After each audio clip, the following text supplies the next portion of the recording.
get started.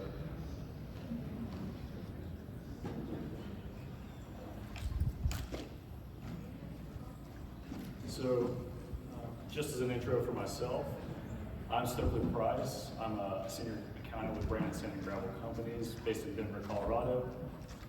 Brandon is a heavy highway contractor with asphalt and ready-mix productions, as well as aggregate sourcing sites. Which is very vertically integrated.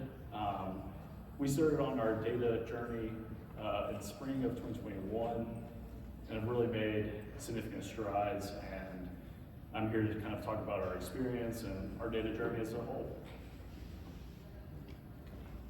Thank you, Stokely. Hi, everybody. My name is Bob Tangelstad. I'm with Plant Moran. So we're an accounting and consulting wealth management firm here based in Michigan and across the United States. Is this not loud enough? Turn it up. How's this? 1, 2, 3. Is that better? Louder? Bueller? Bueller? I think you do better once they close the door. Oh, yeah. Okay. Ooh, that sounded louder. To me, at least. Is that louder? Yes. Okay, we're good. Thank you very much.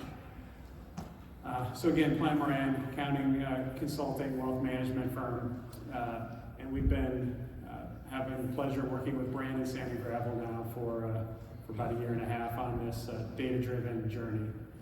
Today during this session, we're going to go through, what is a data-driven analytics journey? What is it like to build an analytics program specifically focused around fleet management, but there's many other use cases for analytics, of course. We're going to do the program review of what the Brandon team has worked through with us, and also some lessons learned.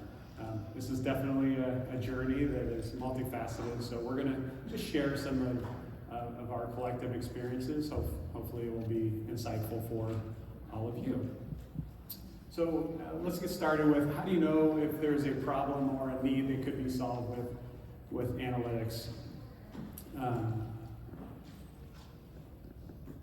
We always encourage thinking, whenever you try to solve a business problem with analytics, asking, why are we solving it? What's the point of solving this problem? And so what? What if we don't? We're already running our construction company probably for decades, without this new data or this new way of looking at information. Why would we make this change? So there needs to be some kind of an ROI. Some of these questions probably look familiar. How do I compare to the industry? What is best in class with certain KPIs? A lot of people start in Excel and they say, hey, I want to stop dragging all my job cost data from multiple systems into Excel and doing some updates. Trying to do that over and over and over. And a lot of times people will have one kind of data hound that does all the analytics work, often in the Office of Finance. And if they leave that organization, it's complicated. My favorite quote that I've heard from a client is, hey, somebody built the easy button and then they left, they took the easy button with them. Now we need to rebuild the process. Stokely, anything to share for Brandon? Yeah, so for us, as we were evaluating whether it was worth it or not to go kind of down this route of improving our data quality, our original focus was whether or not we were over or underutilizing our equipment, as well as, or whether it was a documentation recording time issue on the payroll and operator side. The answer to that was a little bit of both, but on top of making improvements within that area, we've really streamlined processes, made better, documented a lot of our processes, and been able to really eliminate being singularly dependent on individuals, as well as eliminate hours of data manipulation just to get information into a presentable report. But on top of that, sorry, one more thing related to that. We do have goals, still have goals of being able to accomplish understanding more of our equipment capacity and how that relates to our current backlog, as well as our future work we're currently bidding on, and how we compare with industry standards and benchmarks. Perfect. So some additional kind of value propositions of analytics in construction. Basically, if I had to summarize it into one of three categories, it would be either I'm helping drive growth of the company or increase revenue, or I'm increasing profitability, which is a lot of times optimizing and reducing costs, operating costs, or I'm reducing risk. So some examples, sorry, we're having technical difficulties here, just one moment.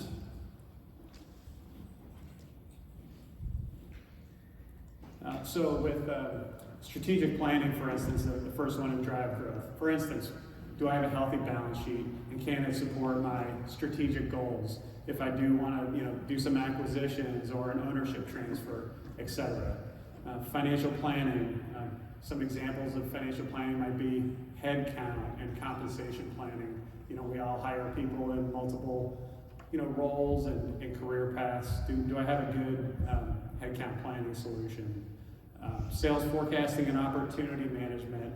Am I tracking my bid hit ratio, for instance, and comparing that to industry and my margins that I'm making on the different jobs by different job types? Owners and customers. Do I have a healthy diversification in my portfolio of the client base? Stokely, I know you all are working on equipment here, which is in the profitability category. Anything you want to expand on there? Yeah, I think from an equipment management and fleet management standpoint, increasing profit is the primary focus out of these three targets.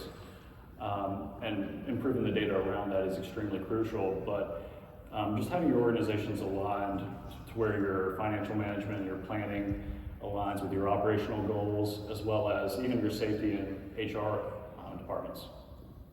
Excellent. And then I'm going to pick on one in the reduce risk, safety. So a lot of people might, first look at safety as well.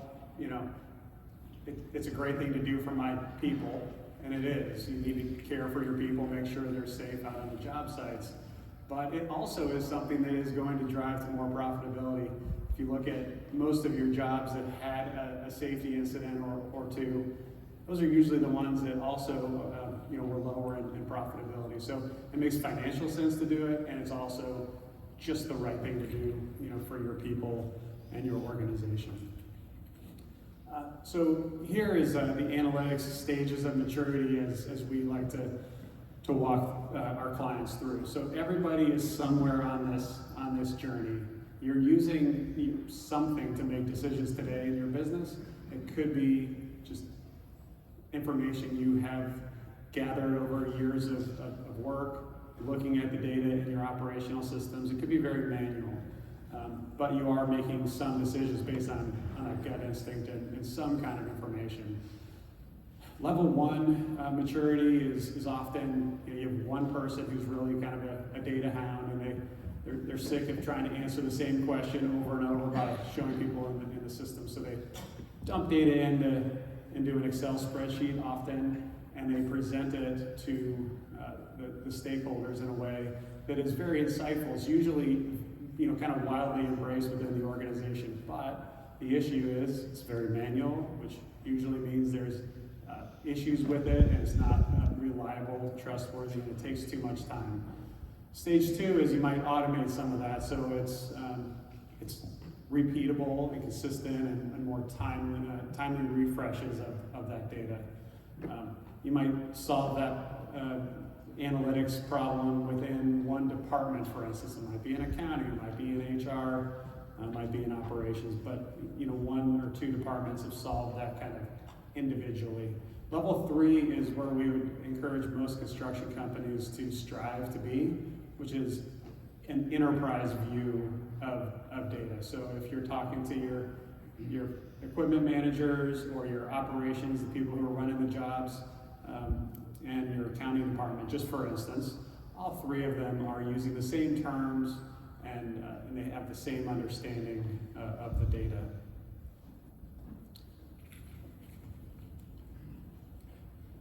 So why is having better data around equipment so important, and why does all of this matter?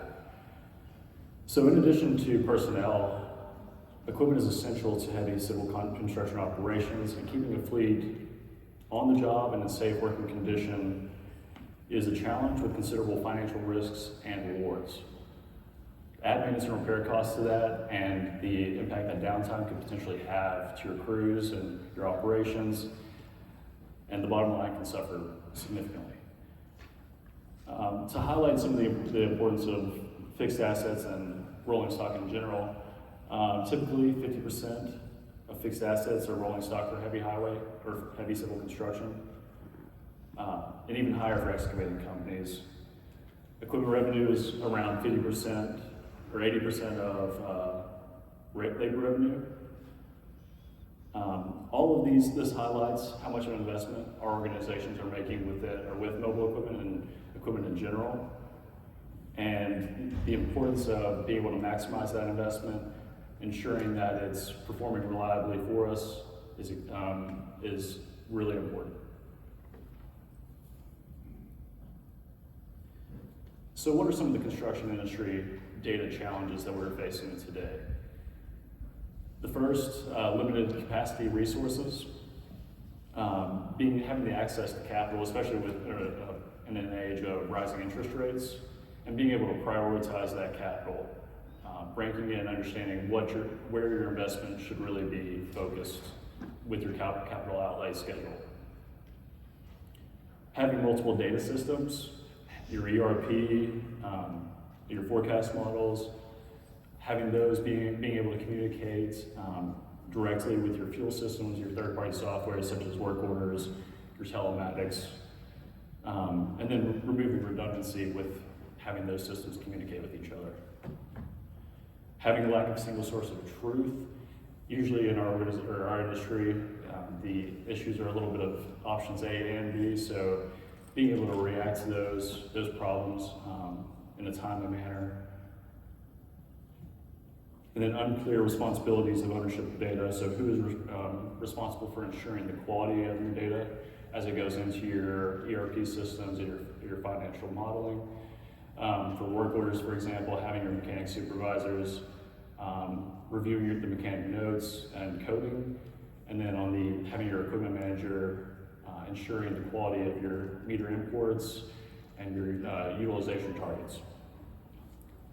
And then finally, the data analytical skill communication gap, which I feel like people usually incorrectly associate this with age, but in reality it's just a lack of exposure to these types of data tools. Awesome, thanks Stokely. So multiple data systems is one of the things that Stokely outlined. What do we mean by that? So just for instance, if you run a construction company, you almost certainly have some accounting system. We've listed a couple that we encounter most often within our construction client base. Accounting system, ERP. There's also commonly project management systems. Some people use the modules that are part of their ERP, but often it's another vendor or at minimum another module within your ERP. If you have a fleet of equipment, which if you're in here, you probably do, you often have an equipment maintenance management system, or again, at least some other module in your ERP. And then on and on and on. We have telematics, so a lot of these sessions that we're hearing today, it's the latest and greatest in telematics and controlling the equipment autonomously and things like that. So there's a lot of technology even on each piece of equipment. Not every piece of equipment typically has telematics, so you have to adjust for that. You have safety systems if you're recording some of your incidents and safety talks and things like that. I could go on and on. Typically, when we talk to a company and inventory their software, they have at least 10 to 20 operational systems that record data. So what's that single version of the truth? How do I have trusted data to make decisions? It is kind of a spaghetti bowl of software. So that's what makes it fun for me, being the technology and data guy, to collaborate with people who are trying to optimize their fleet of equipment in a kind of a new and updated way, because a lot goes into it, right? We just talked about telematics. Also, if you do have a plant, which a lot of A lot of companies, if you have a fleet of equipment, you also do some kind of a production of asphalt or ready mix or whatnot. So you have not only the plant control system, the dispatching, the trucking, the GPS of those trucks, getting your aggregates to the plant and the product to the job site, fuel monitoring, and all of this is you need to understand all this information to really optimize that flow and to set the cost rates for the equipment. You might want to have an idle rate, for instance, on a piece of equipment and a different run rate. You might want to have a certain rate if it's just available and not being used. All of these things allow across your organization to give different people in different roles, different levers, how to optimize across the company, how we're using our fleet of equipment. Stokely, I know you guys are also working on managing the age of your fleet. Yeah, so before we really started going through this process, we really were focusing on understanding just the age and what those goals should be of each category and model type of your equipment. For example, for us, our mixer trucks, our goal, I think, would be around having an average age of 5 years. Currently ours is closer to 8. So being able to understand, okay, how do we manage the repairs around like an aging fleet of mixer trucks, and then having a plan of getting that fleet younger as well. On top of that, I wanted to kind of highlight the lease versus buy decisions and how to factor that in, especially with some of the changes with lease accounting and the future decreases in bonus tax depreciation over the next few years. Having those align with your forecast model and having your forecast model adaptable enough and dynamic to be able to account for those different options that you have, as well as align them with your organizational goals. Perfect. Okay, so when it comes to cost modeling, there's a number of things that go into it. So having a full life cycle of what it costs to maintain your equipment is important. And with technology changing, a lot of times we see our clients, the history from the time I bought my oldest piece of equipment that I still have, might even be in another ERP. So being able to bring all that history together, you might have differences in how you've accounted for some of those costs over time. So trying to standardize it so you can get apples to apples comparisons is a key to it. And then modeling the cost drivers of the key drivers of your ownership and operating costs. Doing some what-if scenarios around utilization. Obviously, even if you perfectly understand your historical cost trends, if you have the denominator to set your cost rates incorrect, which is usually the number of hours you're going to run that piece of equipment, your rate is by definition wrong. So it's really important to be tracking utilization over time, because if you said, for instance, I'm going to run this piece of equipment for 2,000 hours, and that's what I set my rate on, if you only ran it for 1,500 hours, you just lost a lot of money, right? And so knowing that information across everybody who's involved in your fleet is really important. So some examples, once you have your rates of managing the age of your fleet, is to do a sweet spot analysis. So it's taking your ownership and operating costs. Ownership usually starts at a higher cost per hour, of course, because you're expensive equipment, and your operating costs start lower. Well, at some point, your operating costs generally are going to exceed your ownership costs, depending on how you do the accounting for it. And at some point, your operating costs, or your total cost per hour, just goes kind of off the chart. And so finding the sweet spot, hence the name of the report, when to sell that piece of equipment, which is easier said than done, right? Because what can I sell this piece of equipment for? And then if I need to replace it, what's going to be the cost of the new equipment? Obviously, equipment's more expensive today than when we first bought it. So there's a lot of factors that go into it, but this is one indicator per equipment category. You get some averages, and then you can also see, maybe I have some lemons, for lack of a better word, and this piece of equipment just has never worked right, and I'm gonna sell it earlier rather than later in that operating curve. And once you have some kind of a model like that, to at least identify equipment that might be up, on the auction block. It's a decision that each, you want to make piece by piece, but at least it bubbles up to the top, the ones you might want to sell. This churn chart is another way to say, okay, just based on that math, how many pieces might I want to sell, and in which equipment categories might I want to sell over the next couple of years, so I can set my kind of fixed asset budget.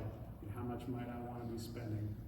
Again, each piece you're going to make a decision individually, but it allows you to do at least a little bit of planning with comparing that to all of your other uses of capital.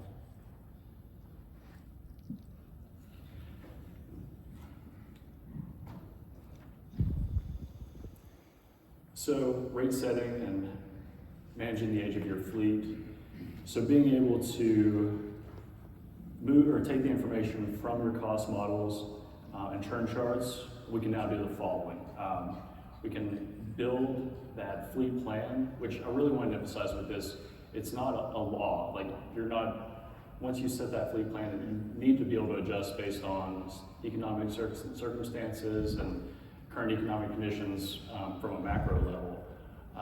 But also understanding your site needs and your production expectations. And then from that, being able to have that flow through into your forecast models in a dynamic way, so that it's a very automated process and the data is very timely and you're able to present that to operations. Yep. Yeah, so on the next one. Okay. So I've seen some people taking pictures, which you're welcome to do. I think the slides were not initially published, but just so you know, we have asked that they will be published. Again, feel free to take the pictures, but know that they will be posted out on the website. So these are some fleet management functions that we would encourage you to think of. These are all the things that I would need to do to truly be managing my fleet in a data-driven way. One is fleet cost and utilization management. It's often, at least some of that is being done by every company. That's kind of the foundation of it all. The question is how far each organization gets in the utilization management part. Like I said earlier, if I'm setting a utilization target, is that visible to estimators, project managers, etc., on if we're hitting those targets throughout the year? Because if it's over, the year's over, it's too late to make any kind of adjustments. Fleet rate setting we also talked about, and utilization targets, of course, are a key component to rate setting. Fleet maintenance as well. Equipment maintenance management systems do a nice job, but making sure that you're also tracking your, say, downtime in the field or availability of equipment for job sites. Making sure that you're doing the right preventative maintenance planning, etc. There's a lot that goes into the shop and job site fleet maintenance. I just mentioned a little bit about fleet availability and reliability. Right? So even selecting if I want a paver, depending on the type of job, like if it's in a city where we're going to have some downtime just because of traffic and whatnot. Maybe I'm okay having one of our older pavers there, and more of a rural job. I might want to have one of the newer pieces, so as they say, you can just blow and go, right? So even making those kind of decisions on which piece of equipment goes to which job site. Fleet average age management. So that churn chart is just something that we shared that goes into that. And then buy, borrow, lease, or rent management, which Stokely mentioned. So at least our view, those are the 6 categories that you want to look at. So now that we have the basic blueprint of how we need to manage our fleet, what are the types of reporting that we can use, and what are the decisions that we can make off of those types of reporting? So the first type of fleet reporting is lagging indicators. It's looking retrospectively at how we performed over time, specifically just being able to understand where we need to meet going forward and how we're performing on certain types of jobs, whether that be DOT, residential, but also some of the examples of those types of reports are operating costs over time, utilization over time, management or equipment repair cost as a percentage of preventative maintenance cost, as well as just overall equipment downtime historically. The second type of report is leading indicators, fleet leading indicators, which is obviously looking forward, being able to set what your expectation is and how you perform against that.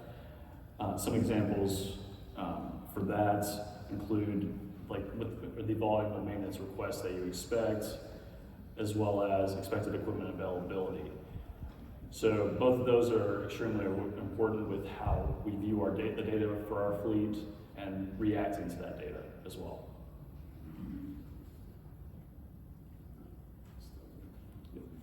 So let's look at the program review and some of the lessons learned.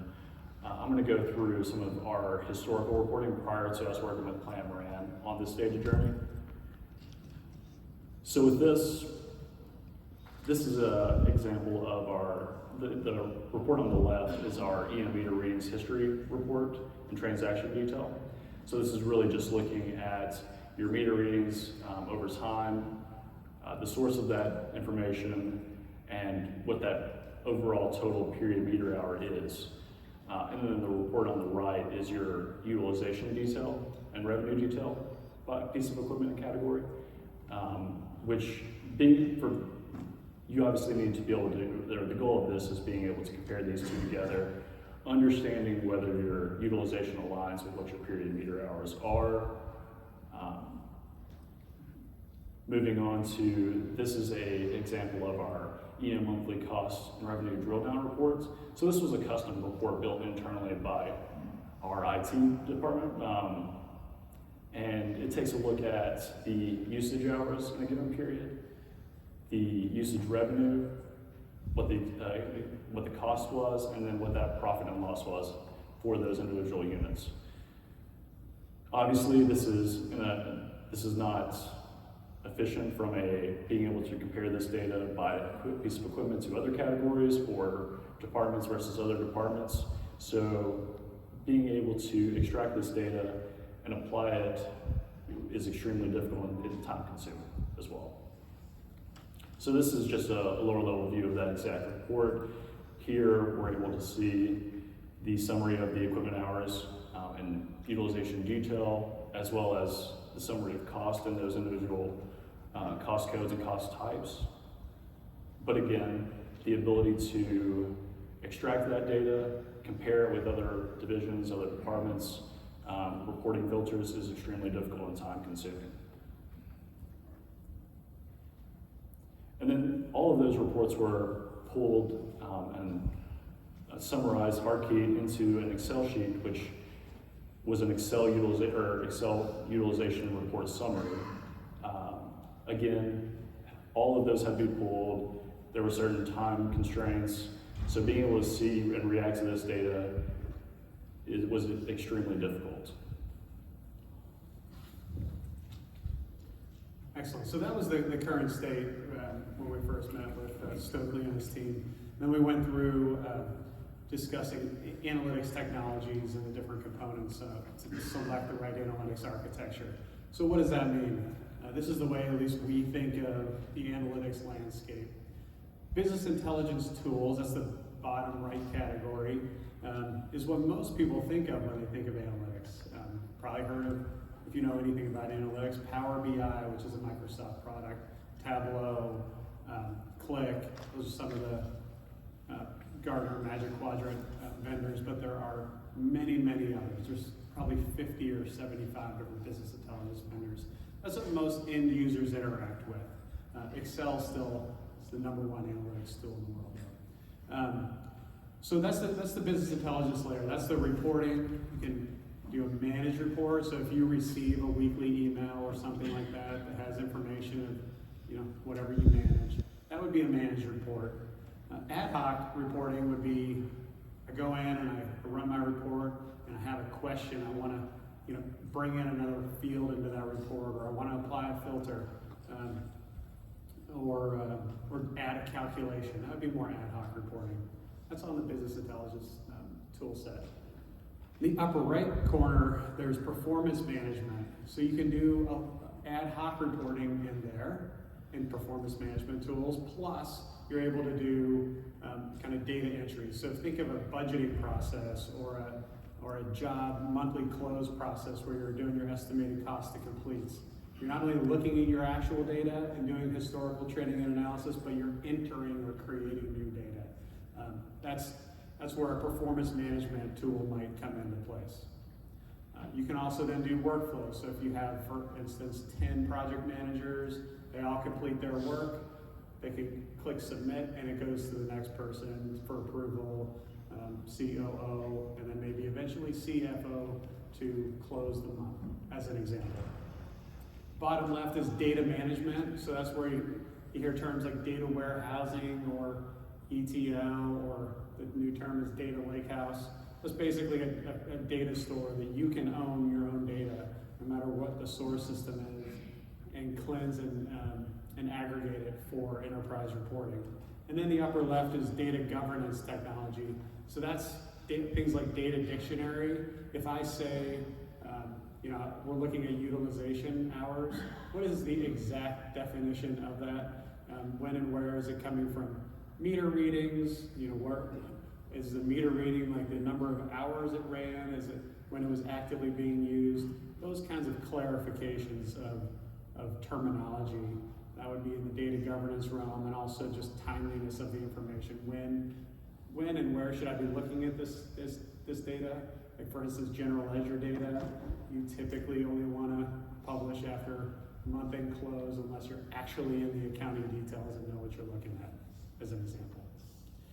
So all these together, you need to select your analytics architecture and kind of build a roadmap for your organization. Our biggest recommendation on this, owning your own data warehouse where you can control the inputs from whatever source systems that constantly change over time. And even the front end, the BI tools, all these technologies are changing over time, but that data warehouse really insulates you, from those changes in technology, and you can have that historical data for as long as you wish. So as an example, here's 5 systems: my estimating, my equipment management, project management. They all have their own operational reports, and those are images that Stokely showed. Every operational system has reports. A lot of them talk about analytics add-ons, right? But it's never going to be all the analytics you want to do across your organization. So what happens is people run these reports, they dump it into Excel, they make phone calls, and they create their reports in Excel typically. Analytics would allow you to, an analytics program would allow you to, why is that not refreshing over there? There we go. Allow you to optimize the information flow. So if you need the data from, say, your time entry to flow into payroll, you want that in an automated way. From payroll into your job costs with the burden rates, you want that automated. So there are times you need application interfaces, but a lot of times you just need that data centrally pulled into one database so that you can do enterprise reporting. No operational system is intended for enterprise reporting. That's really the purpose of a data warehouse. So what do we do to populate that? We prep and blend that data. So we pull it into the data warehouse. We blend it if, for instance, your equipment costs came from 2 or 3 different historical systems. We now can have it in one database. We can enrich it. So like if you want to look at, if you want to incorporate weather data, for instance, pull that in from the internet and pull that into your data warehouse so it can be included in production reporting for the day, just as an example. You can analyze and visualize and share. So you can see just a number of vendors, and this is only a small fraction of them, so it's a little overwhelming sometimes to select your analytics architecture, but somebody who focuses in that space can help streamline the selection process and make it easier to know what tools do what. Most importantly, when you're creating your data warehouse, is you want to have a logical model, and ideally somebody who understands your industry. So if you're looking at equipment cost modeling, you want to be able to not only look at your operating costs and ownership costs, we've talked about these things, your equipment hours, etc. But you want to be able to slice it by all the orange boxes. So all my equipment cost types and cost codes, my equipment categories, the manufacturer. Same thing with job sites. You want to have all the attributes of your job site so you can slice and dice that information to gain insights. I did want to make a note on one of Bob's previous slides. So as his team was pulling and extracting the data from our ERP systems and other sources, there is a process of validating that data and ensuring the quality is up to the standard and what it was within the original system. So having that was very beneficial for understanding and that we could rely on this reporting.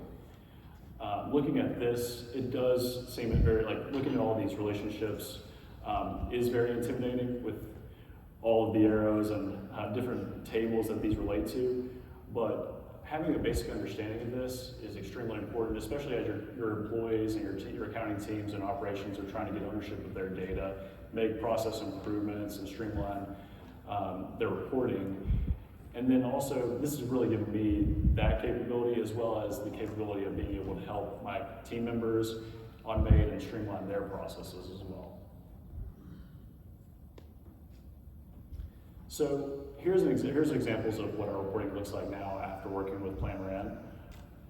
This is our equipment utilization report, which follows that basic format that original Excel sheet had, where it shows that those utilization hours, profit revenue or period revenue by equipment and equipment category, and then what that period cost and profit and loss is over that same time period. Another added benefit of having these, like using Power BI, is we're able to make modifications that really add that value and add that instant capability of making timely reactions. So having period meter hours aligned side by side with your period utilization hours, we're really able to see if there's any differential there or any variances that we need to address. Typically, those relate to anomalies or catch-up meters as the equipment hits the shop for PMs and it hadn't been in the shop for a certain amount of time, as well as idle time is a potential variance, and how do you address that within your accounting departments is based on what your organizational goals are. And then from that original report, you're really able to drill down into these other details. These were all manually extracted separately on the original through the ERP system. But now, from that original report, you're drilling down by units. Your filters stay the same. You're easily able to compare and view those meter transaction details, those utilization transaction details, in a much more efficient process. And then here's an example of the cost detail drill throughs, looking at cost codes, summary by cost code, and cost type. So again, being able to look at your data in a timely, efficient manner, and then being able to adjust as you want to compare that information with either other departments, divisions, on the fly is extremely efficient now. Here's the custom report I was able to create as well with having that understanding going through this process with Bob.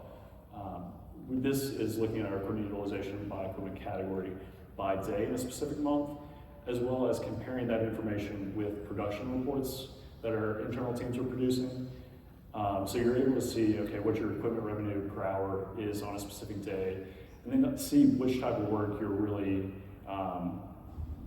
doing in a given time period, and how different types of work can reflect and change those rates per hour, equipment revenue and rates per hour.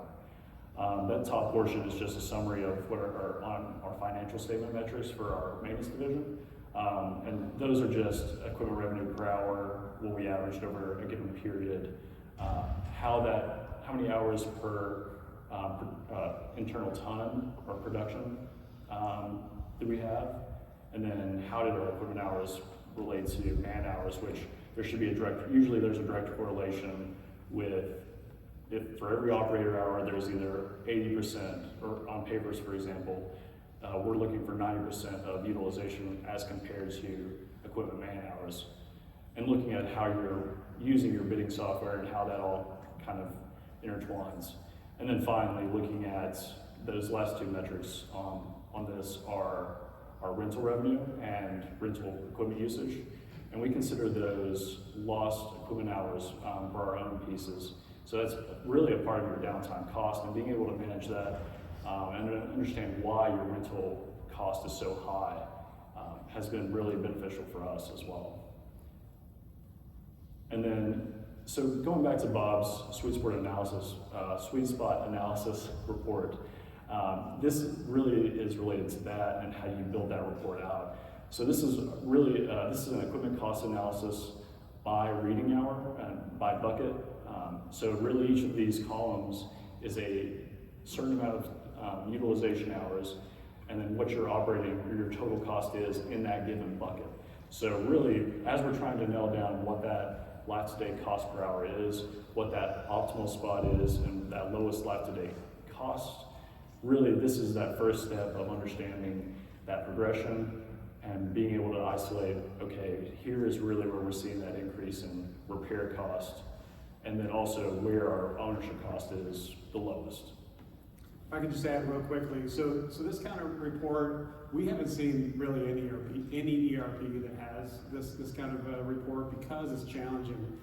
In some cases, you need to look at the meter reading hours, and sometimes you don't have telematics, so you need to go to the utilization. So this is actually tricky to pull together, but very valuable because really anybody who manages a fleet of equipment typically thinks about it in the number of hours, not what fiscal period did my costs hit, right? So this kind of brings those two worlds together. And something else really important to note is, so why don't we use years instead of buckets? Really that information comes out so lumpy, I think is a word Bob has used before. And being able to isolate it by bucket hour, you're able to take into account those mid-year, okay, we purchased a piece of equipment halfway through the year, really it only had half the utilization you would normally expect. So really this flattens that, that data and makes it more comparable amongst periods. Another benefit of an analytics solution like this is if some people want to see the numbers and other people want to see visuals. So you'll see a mix of both. So as Stokely walks you through this one, it's a different use case, but it's more visually displayed. Yeah. And finally, this is just an equipment utilization report and comparing your utilization versus your expected utilization. And that target is just based on what you expect that useful life to be and your expected utilization over an annual period to be for each individual unit as well. Cool. So now we're going to go through the next steps that the Brandon team is considering, at least after we finish these phases. One is backlog and scheduling. So I'll just say generically,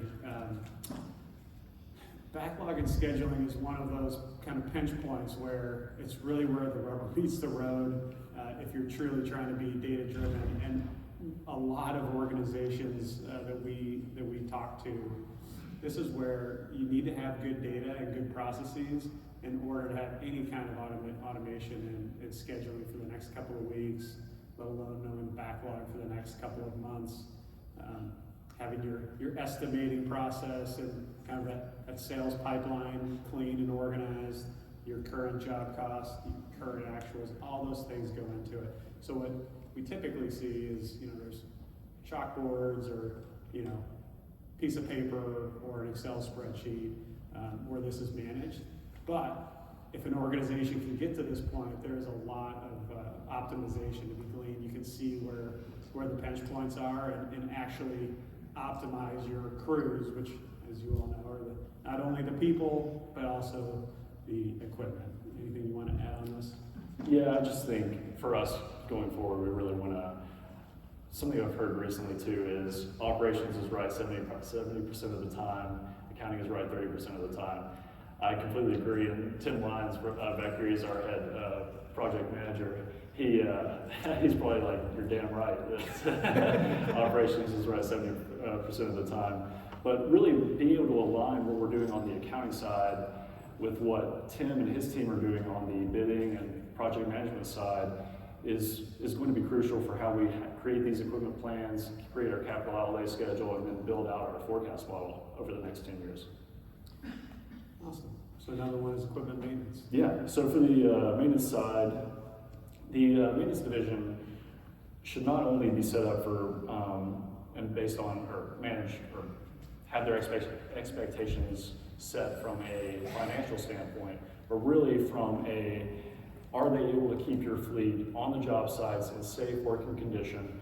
So having metrics around that and that can measure that accountability and create that accountability is really what our focus is going to be going forward. Some of those metrics include just your PM service turnaround time, how many PMs or how often or how quickly they're able to complete work orders. Yeah. Perfect. And what we see, again, working with a broad range of clients in the construction space is you can only do reporting and analytics if you have systems and processes in place. So some organizations do have, for instance, an equipment maintenance management system, a really well-defined process on, how they do their maintenance requests and work orders and whatnot. That's step one, and then step two is actually having, data to support, how are things going. So some examples in equipment maintenance, might be how many new requests or open requests completed do I have over the last couple of weeks. So if I'm the shop manager and or if I'm the operations manager, what's been happening in my business? Are there trends that I need to be aware of that I haven't heard, just from talking to my crews or my technicians?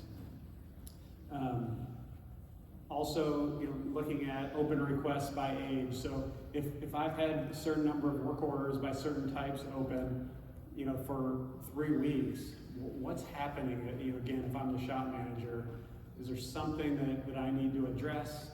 Are we short-staffed? Do I need to approve overtime? There are certain actionable things that I might be able to glean from some of this. So those are some of the examples of what some of our clients have looked at around equipment maintenance, analytics. And then also, of course, the big one, how many are emergency requests? How many are actually preventing production on the job sites? And can I increase my preventative maintenance planning so that I have less downtime, I have less costs, all those kinds of things. So lessons learned. Am I talking to this one? I can just highlight what some of our experiences. So for us, just taking a step back over the past of what we've been able to accomplish over the past 2 years, and some of the initial leaps throughout our data journey, our goal will always be continuous improvement and being able to have that competitive advantage with making sure we know as much as possible about these assets that we've really heavily invested in. But I think it's really important for organizations, your organizations, to understand that there will be difficult conversations that you have to talk through, especially when the data doesn't show you what you expected. But as long as you're having actionable and reliable data, I think that's what the best standard that you can set for any company. Awesome. So we'll go through a few more slides here on the lessons learned, and then we'd love to hear from any of you if you have lessons learned you'd like to share in your organization, or if you have questions. But we talked about it already. There's many systems and data sources: your ERP, equipment maintenance management, dispatching, estimating, etc. With all those systems, there's this information flow. So trying to master from your bidding and estimating process all the way through your job costing, all the way through your project management system, and as there's change orders in the jobs, are you consistently doing, both changes on the revenue side, slash contract side and the cost side, so you can consistently report on your gain fade or your margin on that job, all the way up to your equipment maintenance and your telematics. So mastering things like, show me all my equipment and do I have all the attributes of, is it something that is actively used or is kind of a backup machine? Even just attributes like that. For instance, you master all that in your data warehouse from all these different systems, and then you can do that enterprise reporting. So that's part of the journey, is kind of master data management. Another one is data quality, right? Now I'll show you a very specific report, but there's a bunch of elements of data quality. There's the integrity of the data, there's the timeliness of it. So even if I get all of my labor hours and equipment hours, am I getting it in a timely enough fashion to make it actionable? Is it complete? Is it valid?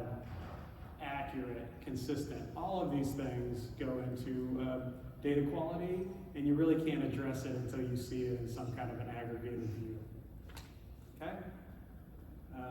And then here's a tangible example of what do we mean by data quality. This is a report that compares the utilization hours, which usually are sourced from a superintendent entering a field log for the day. This is how many hours I've used each piece of equipment, compared to, if you have telematics, the meter hours. If there's a big enough delta, there's an issue somewhere.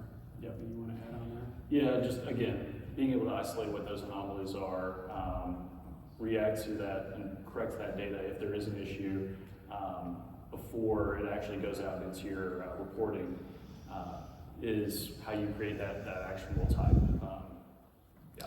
Right, so these exception reports, a lot of times when we talk to companies, they say, well, we do that kind of reconciliation and we'll go try to clean it up as much as we can. But if you're doing that a month or 3 months later, nobody's going to remember what actually happened. If you get an exception report as soon as the data is entered, then the superintendent might actually remember a little bit more about what happened the day before or 2 days before and be able to correct it. Okay? Best practices for getting started in analytics. Identify a business priority. What is a strategic lever that I can pull this year or in the coming years, and align your analytics program with whatever those objectives are. So making sure there's collaboration across between the business of functional users and your IT department. There's no one owner of this, but it takes the functional users and the IT department or IT people at least, to really bring all this together and make it work.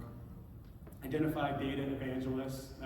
For instance, in Brandon, Stokely has taken a real interest in it, and as he has mentioned, he's done some of his own reports on his own now that he's kind of seen how it can work, and that can spread then across the organization. So look for those data evangelists, pursue quick wins, and iterate, and focus on user adoption, which is a lot of times the key to it all, right? If you build these reports and dashboards, again, I've said it before, but companies have run for usually decades without business analytics, so why do it now? There is change management that goes into it, but you need to make sure you're clearly defining your business need and you're solving a business need. In this case, optimizing usage of fleet of equipment. Make sure that the reports are understandable. It's kind of like a joke. If it's a bad enough joke that you have to explain it, it's probably not a good joke. Same thing goes with dashboards and reports. It should be intuitive to the consumers of those reports and dashboards. It needs to be performant. So Google has framed our expectations that I can search anything in the world and get an answer in 0.002 seconds. Now, that might not be right, but I can get the answer like that. So it needs to be performant, it needs to be accurate, so tested and validated, and ideally executive sponsorship. So if you have these reports that are built and you're asking people in their job function to use this to do their job, it's ideal to have the executives do the same, looking in their summary view and asking questions about, hey, this number looks wrong, you know, what's going on and what can we do about it? So with that, we have about 5 minutes left. We're happy to hear any success stories that anybody has, any lessons learned. Yeah, you have a question? 2 questions. Dr. Galley with TBW Advisors. 2 questions. One is, did you do any Six Sigma or business process improvement to document the financial impact of your digital transformation? And 2, did you look at understanding your carbon footprint per job? Because some parts of the world that's starting to be a requirement. Okay, so it's a 2-part question. One was, did we do any Six Sigma like cost analysis? Is that what you were asking? And then the other one is, did we do anything about carbon footprinting on jobs? So no to both of them. Those are both great things to do, but we did certainly. Go ahead, Stokely. No, I was just going to add that we have someone who internally specializes in really documenting a lot of our processes, but as far as doing a financial analysis of the benefit for this improved reporting, no. Missed it. Thank you. Any other questions, or we'd love to hear stories as well? Yes. So I guess a little bit of a story and a question. So we've had really good luck. You were talking about marrying up utilization from the field versus telematics data, right? Uh-huh. And so we've had really good luck in. Let's hope this works. So we've had really good luck in geofencing all of our job sites, and we no longer rely on superintendent reported hours or anything like that. You know, at all. So that's very cool. But at the end of the day, though, I think you're using Vista. It looks like. So I can neither confirm nor deny. yeah. I just think you are. So, you know, so you talked about the easy button got stolen, and we brought in an intern, and he did some cool things with Power BI, and then he went back to school, and the easy button went with him. So you guys turned to Plant Moran, it looks like. Is there anybody out there? I mean, I think we all want to say we want to solve the same sorts of problems, though. Yeah. Are you doing anything to make this, you know, globally accessible? Is there, you know, are you building anything that people can purchase in modules, or I don't know, but I'd like to do a lot of this stuff. I'm not going to hire somebody to do it all. How am I going to get it done? Yeah. So thank you for the question, by the way. And I did not plant that question. So we call it our blueprints. So I can't remember what slide number it was, but when I had those 6 orange boxes, those are the modules, the way we think of it. And we kind of do have, here's the blueprint of how to do each of those from our learning, working with multiple clients in the construction space. However, every client is slightly different, which is why we don't call it a solution, but it is a blueprint. You know, we know a lot of the KPIs and the data that goes into each of these modules. So we do have something like that. I realize you're not here to sell us anything. Exactly. But yeah, I mean, that's what I'm looking for. But there are also, honestly, there are other service providers who also have, I don't know the terminology that they all use, but they do have also solutions. So they, you know, some of them say like, look, we'll bring all your data into our data warehouse and provide dashboards. Others will say, we'll provide you a solution that, you know, we'll give you a number of cubes, which is one technology that allows you to do ad hoc reporting. So there are some that focus in construction that, you know, have solutions like that.